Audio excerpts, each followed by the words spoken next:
Salut à toutes et tous, bienvenue sur Web Girondin pour les tops et les flops de ce Bordeaux-Nîmes. Victoire 2-0. Bordeaux qui vient de réaliser sa troisième victoire depuis le début de la saison. On va regarder ensemble les tops et les flops. Nous commençons avec la composition d'équipe de Jean-Louis Gasset.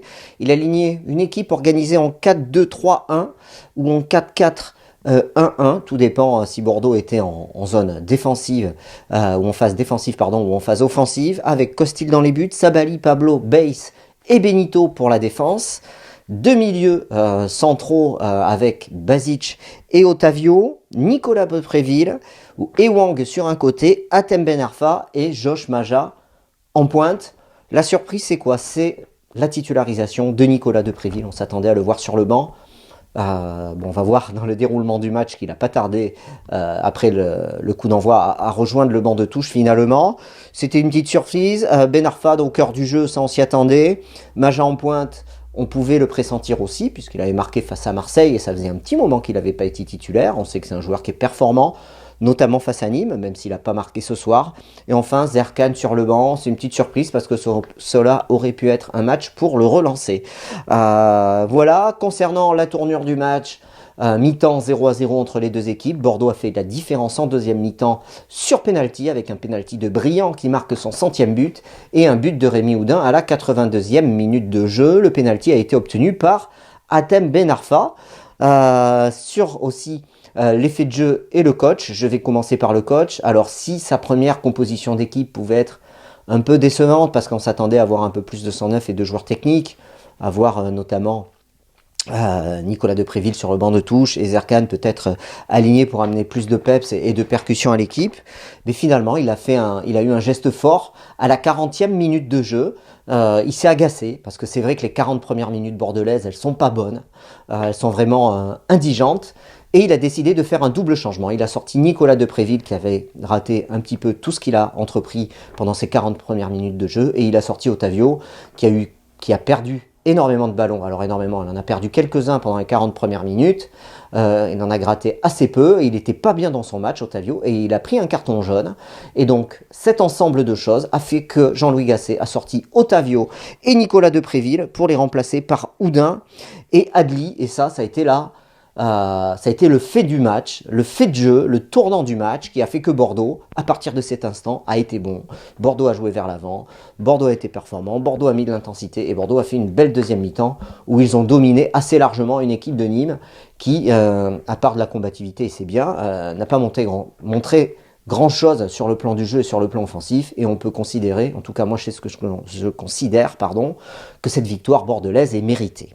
Alors, les tops et les flops. Benoît Costil, un arrêt à la 22e minute, une perte de balle à la 65e où il met le ballon en touche alors qu'il y a une relance facile à faire en deuxième mi-temps. Ça entraîne une occasion franche de Nîmes et là il sort la parade à la 66e pour mettre en corner. Sur le reste, c'est un match, un bon match. À part ça, à part ses faits de jeu, c'est un match correct du capitaine bordelais. Stat, Bordeaux n'a pas encaissé de but à domicile cette saison. Retenez ça, Bordeaux n'a pas encaissé de but à domicile cette saison. Youssouf Sabaly, alors moi je trouve qu'il a fait une première mi-temps insuffisante, souvent dépassé, pas bien défensivement en place, un peu comme toute l'équipe pendant les 40 premières minutes. Et en deuxième mi-temps, il a été plus performant avec du jeu vers l'avant, avec de l'intensité. Il a bien combiné avec Yacine Adli, notamment. L'entrée de Zerkan lui a fait beaucoup de bien parce que Zerkan, c'est un joueur qui fait énormément d'efforts, qui est toujours disponible pour le jeu. Et il a mieux fini. Au final, ça fait un match, je trouve, plutôt moyen plus pour Youssouf Sabaly. Pablo, un vrai rock, incroyable dans les duels. Solide, véloce, il dégage une impression de puissance assez impressionnante, je trouve. C'est un très bon match de sa part. Paul Bass, attention à la relance, on sait que c'est pas son point fort, Paul Bass, la relance, et il prend très peu de risques, et c'est du jeu vers l'arrière, du jeu vers l'arrière, du jeu vers l'arrière. C'est son petit défaut, attention. Après, sur le plan défensif, il n'y a rien à dire, il a fait le taf, match correct de sa part. Loris Benito, petit top pour moi, pour Benito, pourquoi ? Parce que je trouve qu'il est bien en jambes, il est dynamique, il propose, il a fait beaucoup de courses dans son couloir, il est technique, il nous a fait une petite régalade en première mi-temps et il sert à Hatem Ben Arfa, il fait un petit festival sur son côté, je crois que c'est un grand pont ou un petit pont qu'il fait, je sais plus, vous irez vérifier, et il sert Ben Arfa dans la surface de réparation. Malheureusement, l'ancien joueur parisien n'arrive pas à marquer. C'est un bon match de Loris Benito. Top pour lui, parce qu'il monte en puissance et il apporte toute cette sérénité qui manque au côté gauche.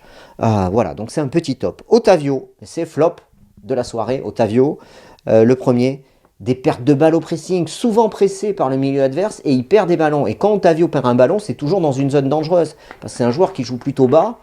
Donc ça a mis Bordeaux en danger, il s'est pris un carton jaune, et il est sorti logiquement par Jean-Louis Gasset, qui fait un geste fort, remplacé par Adli. Adli, top sur son entrée, deuxième fois qu'il joue dans cette configuration, et je trouve qu'il y a un très bon Yacine Adli. Moi j'ai été séduit par sa prestation, pourquoi? Parce qu'il a gratté des ballons. Je vois et je trouve qu'il a pris de la vélocité. Je lui reprochais souvent son jeu, son manque de puissance dans son jeu. Et là, dans les duels, il était présent. Il a gratté des ballons. Il a été le premier relanceur avec du jeu vers l'avant, des gestes techniques, de la précision dans la passe. On demande rien de plus. En tout cas, moi, je ne demande rien de plus à Yacine Adli. C'est un top pour lui.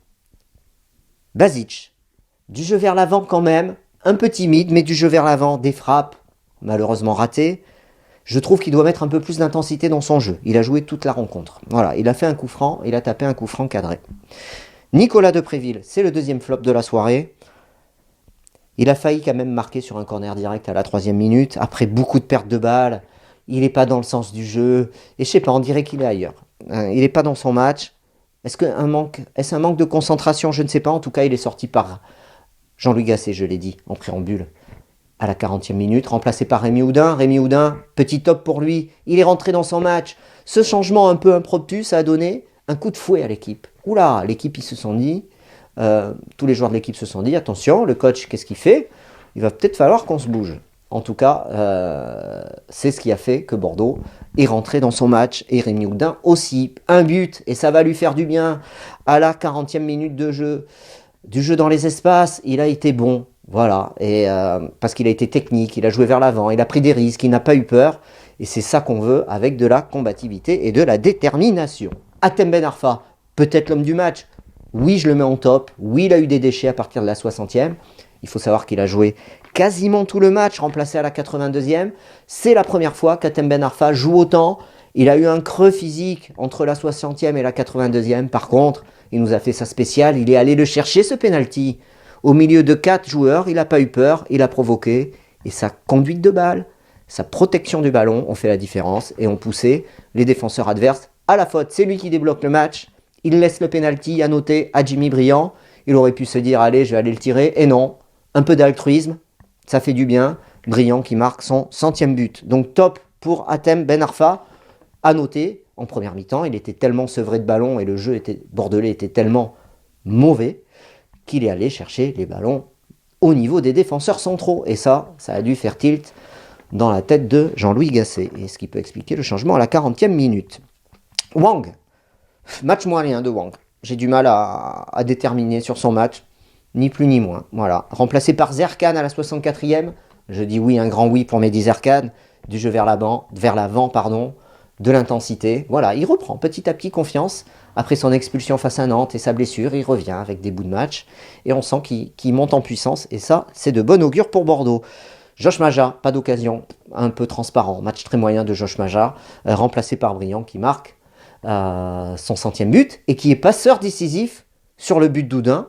Et à noter que Zerkan fait partie de cette belle contre-attaque qui amène le but d'Houdin. C'est lui qui transmet dans la course pour Briand, et Briand transmet pour Houdin qui marque. Que dire de plus sur les rentrants?